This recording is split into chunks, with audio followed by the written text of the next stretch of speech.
जय हिंद दोस्तों। कैसे हैं आप लोग। फिल्म की स्टार्टिंग में हमें एक बंदा दिखाया जाता है जो कि एक घर को साफ कर रहा था। मानो कि वहाँ पे कुछ क्राइम हुआ हो और वो सारे सबूतों को मिटा रहा हो। तभी उसे वहाँ पर एक नेकलेस मिलता है जिसे वो एक बॉक्स में रख के अपने साथ ले जाता है। और उसके बाद वो दो लोगों की लाशों को पन्नी में पैक करता है और उसे उठा के अपनी गाड़ी की डिक्की में डाल देता है और उसे अपने साथ ले जाता है। उनके घर के बाहर हम देख पाते हैं कि वो घर अब सेल पे है। और इसी के साथ ये सीन यहीं पर कट हो जाता है। उसके बाद कहानी पास्ट में जाती है जहां सन 1936 दिखाया जाता है, जब उस घर में डेविस फैमिली रहा करती थी। डेविस फैमिली में थे माता पिता और उनके 4 बच्चे, जिनमें से 2 भाई थे और 2 बहनें थीं। उनकी सबसे छोटी बहन थी मैरी डेविस, जो कि अपने घर के बाहर खेल रही होती है।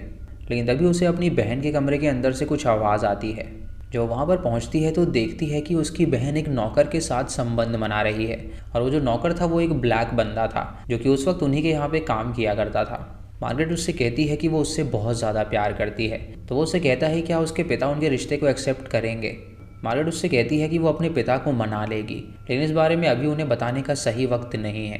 तभी उसका पिता काम से घर पे आ जाता है। जब वो मैरी का टॉय बाहर पड़ा हुआ देखकर उसके टॉय को अंदर ले जाने लगता है। जब वो मैरी के पास जाता है तो वो देखती है कि वो उसकी बहन के कमरे के अंदर झांक रही है। और जब वो वहाँ पर जाता है तो वो मार्गरेट और उसके लवर को देख लेता है, जिससे वो उन दोनों पे गुस्सा करने लगता है और वो लवर वहाँ से भागने लगता है। उसका पिता अपने दोनों बेटों को आवाज़ लगाता है उसे पकड़ने के लिए, तो वो दोनों उसका पीछा करने लगते हैं और उसे पकड़ लेते हैं। वो उसे पकड़ के अपने पिता के पास ले आते हैं और उसका पिता अपना जूता उसके मुंह पर रखता है और उससे कहता है कि उसकी हिम्मत कैसे हुई उसकी बेटी को छूने की। वो लवर उससे कहता है कि वो उसकी बेटी को पसंद करता है, लेकिन उसका पिता उसकी बात नहीं मानता और वो उसे जान से मारने वाला होता है। इसीलिए वो अपनी जेब से एक नुकीली चीज़ निकालता है और उसके पिता का गला काट देता है, जिससे उसके पिता की मौत हो जाती है और वो बंदा वहाँ से भाग निकलता है। ये देखकर पूरी डेविस फैमिली रोने लगती है और मार्गरेट अपने आप को कोसने लगती है, क्योंकि उसकी वजह से उसके पिता अब इस दुनिया में नहीं थे। कुछ दिनों बाद जब रात को वो सभी सो रहे होते हैं तो मैरी को बेसमेंट के अंदर से कुछ आवाज़ आती है। मैरी जब वहाँ पर जाती है तो देखती है कि वहाँ पे कुछ भी नहीं है, लेकिन तभी उसकी नज़र एक ट्रिंकेट बॉक्स पे पड़ती है। और जब वो उस बॉक्स को खोलती है तो उसके अंदर उसे एक नेकलेस मिलता है, जो कि उसे काफ़ी सुंदर लगता है, तो वो उसे पहन लेती है। उसे पहनने के बाद उसे काफ़ी अजीब फील होता है और वो नीचे गिर जाती है। और जब वो उठती है तो हम देख पाते हैं कि वो पोजेस्ड हो चुकी है। तभी उसकी बहन नोटिस करती है कि वो उसके बिस्तर पे नहीं है, इसीलिए वो उसे ढूंढने लगती है, लेकिन वो उसे कहीं पर भी नहीं मिलती। जब वो बेसमेंट की ओर जाती है तो वो उसे आवाज़ लगाती है और जब मैरी मुड़ती है तो वो देखती है कि वो एक ईविल स्माइल कर रही है और उसकी आंखें पूरी काली हैं, यानी कि वो पोजेस्ड हो चुकी है। और इसी के साथ ये सीन यहीं पे कट हो जाता है। फिर हमें प्रेजेंट डे की कहानी दिखाई जाती है, जहाँ पे डेविस फैमिली का घर अब मॉडर्न बन चुका था और वो एवा और माइक नाम के एक कपल ने खरीद लिया था। एवा और माइक जब उस घर में आते हैं तो देखते हैं कि वो काफ़ी अच्छा घर है और उनकी हाल ही में शादी हुई थी, इसीलिए वो दोनों काफ़ी ज़्यादा खुश थे। उसके घर के बाहर हम एक बूढ़ी लेडी को देख पाते हैं जो कि उन्हें दूर से देख रही थी। और माइक के काम पे जाने के बाद वो बूढ़ी लेडी एवा के पास आती है और एवा जब दरवाज़ा खोलती है तो वो उससे पूछती है कि वो कौन है। वो लेडी उसे बताती है कि उसका नाम मैरी डेविस है और वो उसकी नेबर है, तो वो उसके लिए एक प्रेजेंट लेकर आई है। एवा ये देखकर काफ़ी खुश हो जाती है क्योंकि उस नेबर का जेस्चर काफ़ी अच्छा था और वो उसके गिफ्ट को एक्सेप्ट भी कर लेती है। जब वो उसे अंदर आने के लिए कहती है तो मैरी उससे कहती है कि वो अंदर नहीं आ सकती, उसे और भी काम है, इसीलिए अब उसे यहाँ से जाना होगा। दोस्तों यहाँ पे हम जान पाते हैं कि ये मैरी डेविस कोई और नहीं बल्कि वही मैरी डेविस थी जो कि डेविस फैमिली की मेंबर थी और 1936 में ये पोजेस्ड हो गई थी। और इसने अपनी फैमिली के साथ क्या किया था ये आपको आगे पता चलेगा। शाम को माइक जब अपने घर वापस आता है तो वो उस प्रेजेंट को देखता है और जब वो एवा से पूछता है कि ये प्रेजेंट किसने दिया तो एवा उसे उस बूढ़ी लेडी के बारे में बताती है। जब माइक उस प्रेजेंट को खोलता है तो देखता है कि वो एक ट्रिंकेट बॉक्स है और उस बॉक्स के ऊपर कुछ अजीब से साइंस बने हुए थे। ये देखकर उसे काफ़ी अजीब लगता है, तो वो उस बॉक्स को खोलता है और उसके अंदर से उसे एक नेकलेस मिलता है जो कि काफ़ी सुंदर था, लेकिन उसे बहुत ही नेगेटिव वाइब्स आ रही थी, जिसकी वजह से वो एवा से कहता है कि वो इस नेकलेस को बिल्कुल भी ना पहने, क्योंकि उसे लगता है कि ये नेकलेस काफ़ी नेगेटिव एनर्जी देता है। एवा उससे कहती है कि वो पड़ोसी की तरफ से एक गिफ्ट है, तो वो उसे एक्सेप्ट कर रही है और वो बूढ़ी लेडी काफ़ी स्वीट थी और वो कोई भी बुरा काम नहीं करेगी। माइक उससे कहता है कि वो बस सतर्क रहे और अपना ख्याल रखे। उसके बाद दोनों मूवी देखने लगते हैं, लेकिन एवा के मुंह से बदबू आ रही थी और वो बदबू काफ़ी अजीब थी, तो माइक उसे ब्रश करने के लिए कहता है। वो दोनों वॉशरूम में जाते हैं और ब्रश करते हैं और उसके बाद वो दोनों यहाँ पे आने की खुशी में सेलिब्रेट करते हैं। रात को जब वो दोनों सो रहे होते हैं तो अचानक से वो बूढ़ी लेडी उनके कमरे में आ जाती है, जो कि एवा को घूरने लगती है, लेकिन उन दोनों को पता नहीं था कि वो वहाँ पे मौजूद है। जब एवा उठती है तो अचानक से वो बूढ़ी लेडी गायब हो जाती है। अगली सुबह माइक जब काम पर जाता है तो एवा की नज़र उस बॉक्स पे पड़ती है और वो उस बॉक्स के अंदर से नेकलेस निकालती है और उसे पहन लेती है। तभी से ही उसे काफ़ी ज़्यादा अजीब फील होने लगता है और शाम को जब माइक वापस आता है तो एवा उसे इग्नोर करने लगती है।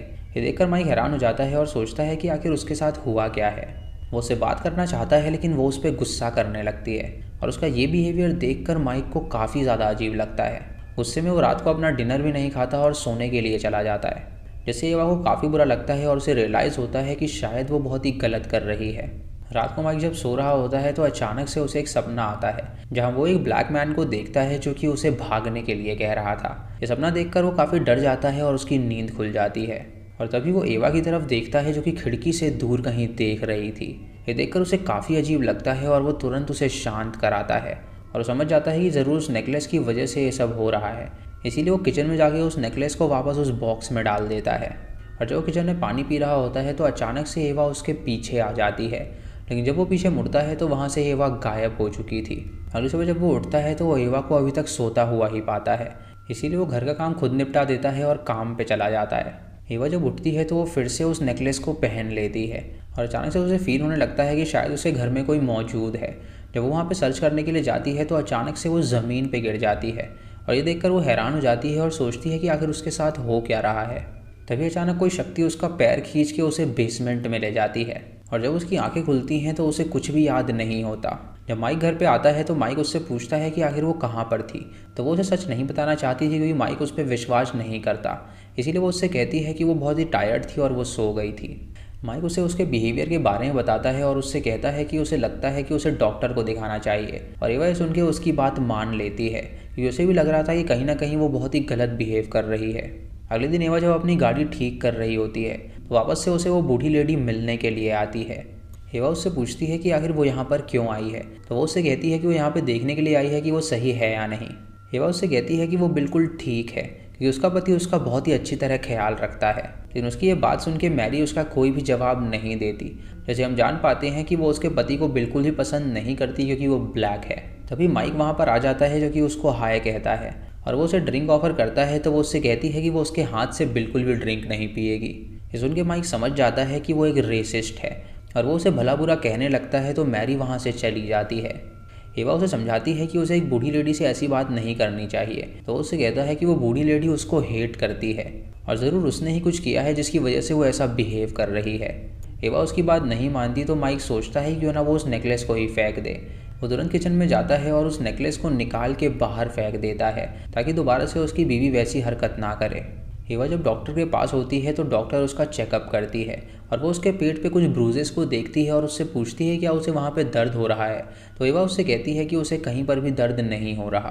तभी डॉक्टर उसे बताती है कि दरअसल वो प्रेग्नेंट है और इसीलिए आजकल वो काफ़ी ज़्यादा अजीब बिहेव करने लगी है क्योंकि ऐसे मौके पर अक्सर मूड स्विंग्स होते रहते हैं। ये सुन के एवा खुश हो जाती है और घर पे आके माइक को ये खबर देती है और माइक भी ये सुन के काफ़ी खुश हो जाता है और वो तुरंत अपने भाई को कॉल करके इस बारे में बताता है। उसका भाई उसे कॉन्ग्रेचुलेट करता है और उससे कहता है कि बहुत जल्द वो उससे मिलने आएगा। अब माइक और एवा बात करने लगते हैं कि वो कैसे माता पिता बनेंगे, क्या वो अच्छे माता पिता होंगे या बुरे माता पिता।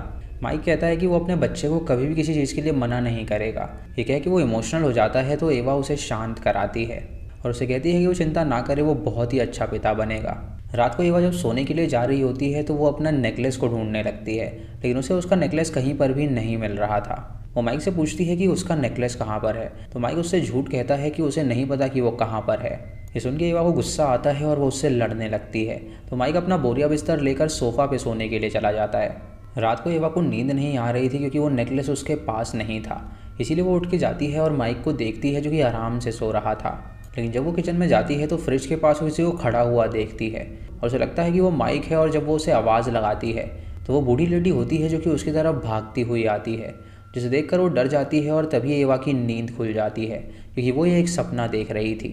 तभी अचानक वो बूढ़ी लेडी उसके सामने आ जाती है जो कि उसे डराने लगती है और ये भी उसका सपना था जिसकी वजह से उसकी नींद खुल जाती है और उसे चिल्लाने की आवाज़ सुनकर माइक वहाँ पर आता है जो कि उसे शांत कराता है। अगली सुबह वो उसके लिए ब्रेकफास्ट बनाकर लाता है और एवा ये देखकर काफ़ी खुश होती है। एवा उससे कहती है कि उसका मन कर रहा है उस बूढ़ी लेडी से मिलने जाने का, तो माइक उससे कहता है कि वो उससे नहीं मिल सकती क्योंकि वो एक रेसिस्ट है और वो उसे अपने घर में अलाउ तक नहीं करेगी। उसके बाद एवा वॉशरूम में जाती है और ब्रश करने लगती है, लेकिन तभी अचानक उसके मुंह से कुछ काला पदार्थ निकलने लगता है तभी उसे उल्टी आती है और जब वो उल्टी करती है तो उसके मुंह के अंदर से ढेर सारे कीड़े निकलते हैं, जिसे देखकर वो काफ़ी डर जाती है और वो वहाँ पे साफ़ सफाई करने लगती है, क्योंकि वो नहीं चाहती थी कि माइक को इसके बारे में पता चले। तभी माइक वॉशरूम में आता है और फ्लोर पे वो कुछ काला पदार्थ देखता है, और जब वो एवा से उस बारे में पूछता है तो एवा उससे कहती है कि उसे नहीं पता कि वो क्या है। तभी एवा की माँ का कॉल आता है, जो कि उन दोनों से बातें करने लगती है, और एवा जब उसे उसके प्रेग्नेंट होने की खबर देती है तो उसकी माँ भी बहुत खुश हो जाती है। रात को वो दोनों जब डिनर कर रहे होते हैं तो वो दोनों काफ़ी ज़्यादा खुश थे, और वो दोनों सिर्फ अपने बच्चे के बारे में ही बात किए जा रहे थे। उसके बाद जब वो सोने के लिए जाते हैं तो करीब 1 बजे एवा की नींद खुल जाती है, और जब वो उठती है तो हम उसकी आंखों को सफ़ेद होता हुआ देख पाते हैं। वो उठ के जाती है और उस नेकलेस को बाहर से ले आती है, और जब वो उसे पहनती है तो वो अजीब सा बर्ताव करने लगती है। जब माइक की आंखें खुलती हैं तो वो एवा को बिस्तर पे नहीं पाता, और जब वो उसे ढूंढने के लिए जाता है तो एवा उसे मिल जाती है। लेकिन जब वो उसकी आंखों की तरफ देखता है तो वो काफ़ी ज़्यादा हैरान हो जाता है। वो उसे होश में लाने की कोशिश करता है, लेकिन एवा ज़ोर से चिल्लाने लगती है, और तभी वो उसके नेकलेस को निकालता है, जिससे कि वो शांत हो जाती है। उसे लगने लगता है कि ये घर हॉन्टेड है और एवा पोजेस्ड हो गई है, इसलिए वो तुरंत सामान पैक करने लगता है ताकि वो उसे तुरंत यहाँ से ले जा सके। लेकिन तभी अचानक एवा गायब हो जाती है, और उससे गलती से वो ट्रिंकेट बॉक्स गिर जाता है, जिसकी वजह से वो उसे चेक करने लगता है। उस बॉक्स के अंदर कई सारी फ़ोटोज़ और आर्टिकल्स भी होते हैं, जिसे पढ़ के वो समझ पाता है कि वो बूढ़ी लड़ी जब जवान थी तो वो पोजेस्ड हो गई थी, और उसने अपने सारे फैमिली मेम्बर्स को मार डाला था, और सिर्फ अकेली वही सर्वाइवर बची हुई थी। तो पुलिस को लगा कि वो सर्वाइवर है, इसीलिए उसे पुलिस ने कुछ किया नहीं, और उसके फैमिली मेम्बर्स की मौत को उन्होंने एक मिस्ट्री माना। तभी माइक को बेसमेंट से कुछ आवाज़ आती है, और जब वो बेसमेंट में जाता है तो वो एवा को पोजेस्ड हालत में देखता है, जो कि उसे देखकर हंसने लगती है और उस पर तुरंत अटैक कर देती है। तभी माइक के हाथ में एक कील लगती है और वो उससे उसे स्टैब कर देता है, लेकिन एवा उसका गला काट खाती है, जिससे उसकी मौत हो जाती है, और साइड में एवा भी नीचे गिर जाती है और उसकी भी मौत हो जाती है। उसके बाद हम मैरी डेविस को देखते हैं, जो कि एक बंदे को कॉल करती है और उससे कहती है कि अब काम हो चुका है, तो वो वहाँ पे साफ़ सफाई कर दे और उनकी लाश को ठिकाने लगा दे। तभी वहाँ पर एक बंदा आता है जो कि साफ़ सफाई करने लगता है और उस नेकलेस को वापस से ट्रिंकेट बॉक्स में डाल देता है, और ये सीन वही था जो कि हमें स्टार्टिंग में दिखाया गया था, यानी कि ये आदमी मैरी डेविस के लिए काम करता था।